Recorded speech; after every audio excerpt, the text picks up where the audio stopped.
Heartland Dual Sport. This morning we're going to be riding with Woodsman and his son and Blake.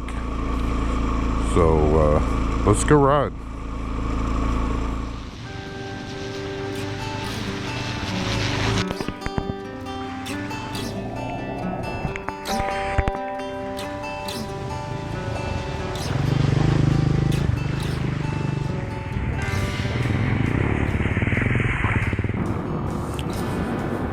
Good morning, and thanks for tuning into Heartland Dual Sport. Again, this is Dale, and I'll be doing a lot of narrative stuff throughout the Southwest Missouri trip.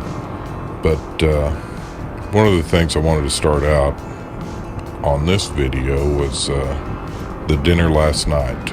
And for those of you who do not know what morel mushrooms are, I'll post a picture up above, and that way you can kind of get a visual. But these grow wild.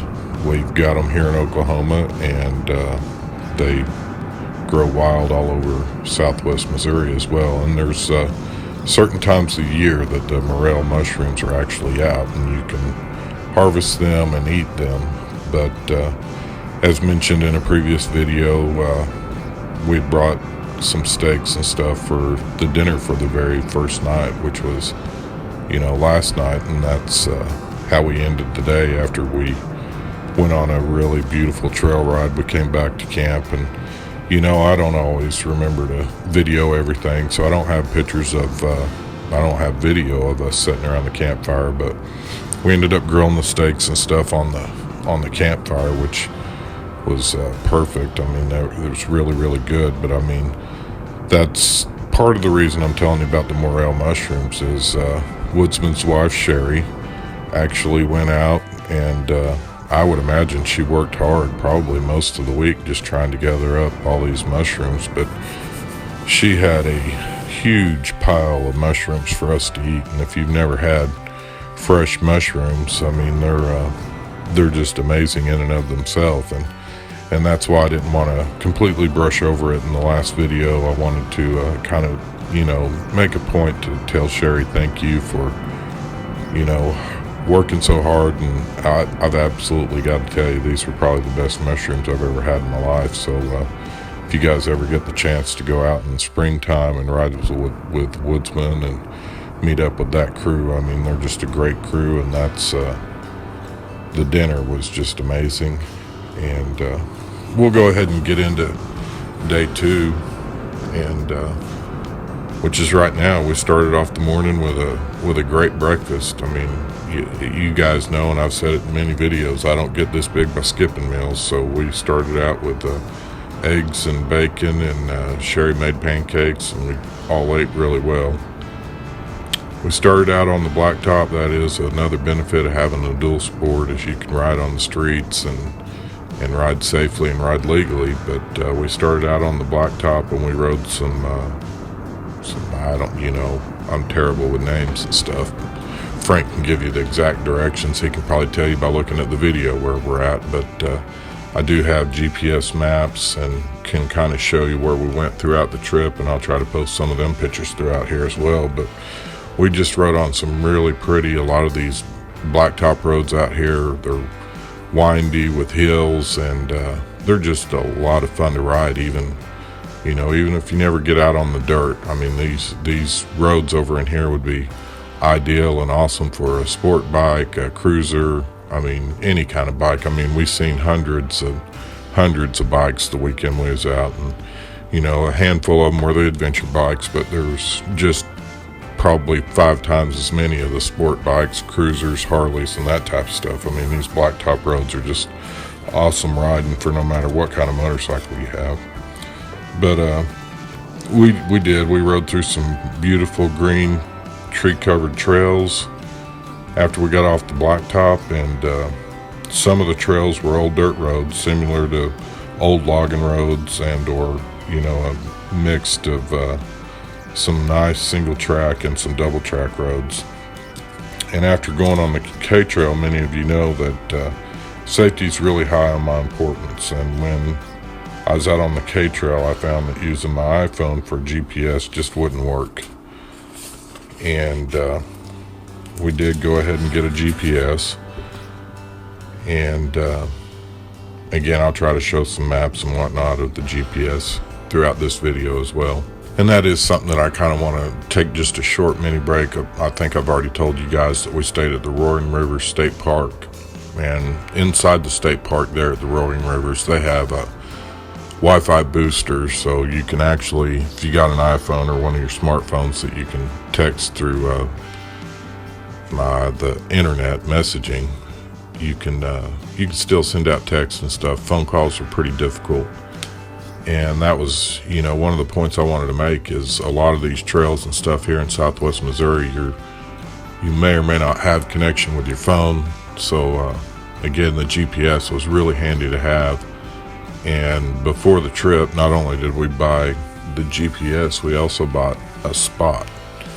So look for a couple of videos coming out, and some of them will be posting up in the Show and Tell Mondays. If you haven't subscribed, I'd like to encourage you to subscribe. But we're going to have some pretty good videos about the GPS and the spot and how we used them on this trip as well.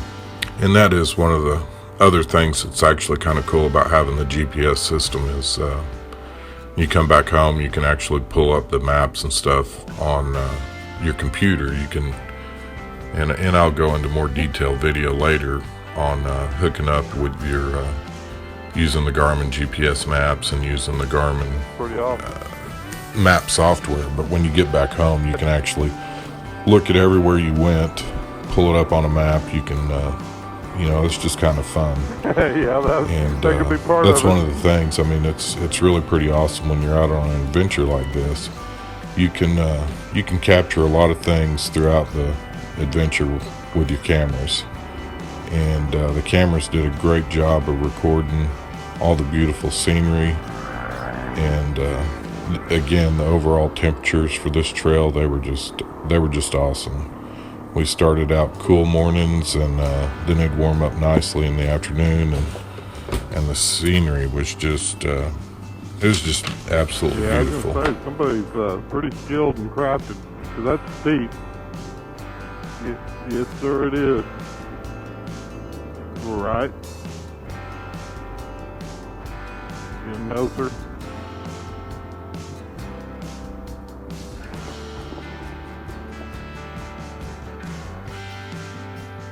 Oh yeah, that actually looks pretty doable.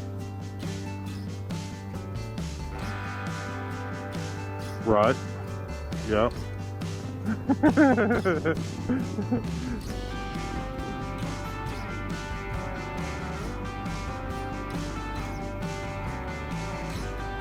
Well, I hate to tell you this, but being on the K Trail and then coming out here, you guys have a prettier area.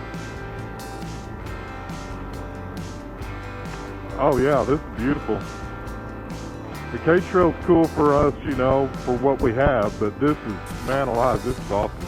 And right here, you can kind of look and see there's kind of a little bit of a small, what I'd call a cave back up in here, and then that's kind of a cliff right up above it. And Frank's trying to talk me into jumping off of it. He said I could probably drive up there on my DRZ and just bunny hop right off of it. And I decided to pass.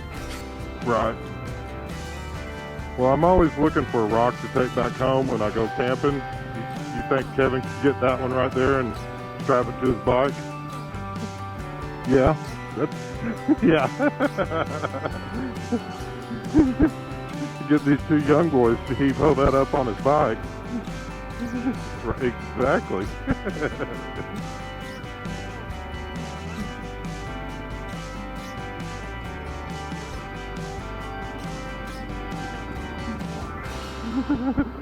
Exactly. It would crush my little trailer.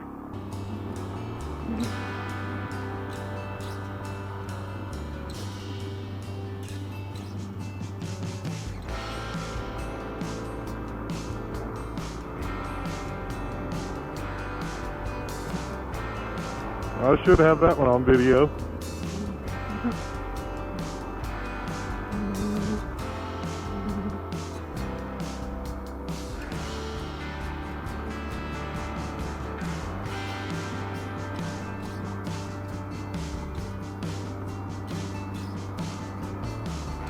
You ain't kidding.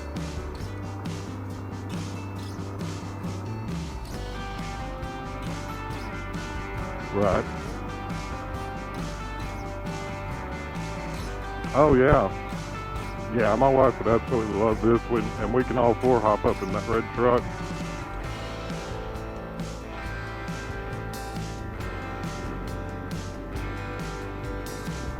Yep. Just looks like there ought to be some deer over there in them fields. I bet.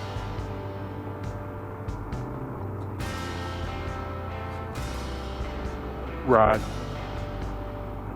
Right. Right. Yeah, I remember one of them you were talking about, and I was trying to blow it up on my big screen, you know, but yeah, that ain't bad. I could probably make that work. Right. Well, I don't know about the budget, but I could make 3,000 acres work.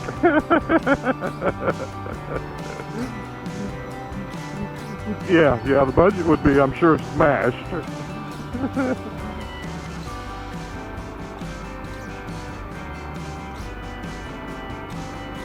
No, that's a little bit more than I want. Right, yeah, 2,500 be plenty.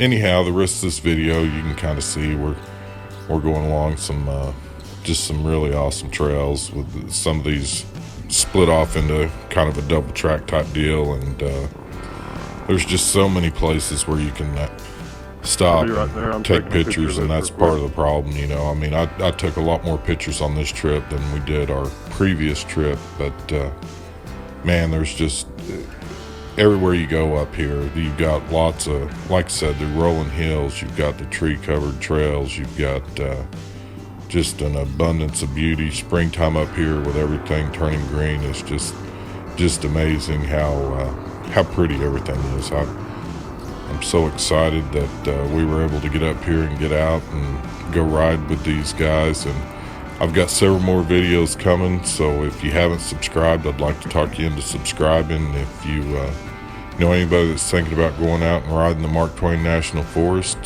share this video with them. I mean, a lot of this stuff, we're in the edge of the Mark Twain National Forest, and more videos to come. We're going to be in the heart of the Mark Twain National Forest here in the Arbuckle Mountains, and it's just beautiful. Again, if you like our video, give us a thumbs up, share this video with others, and as always, may you have a blessed week.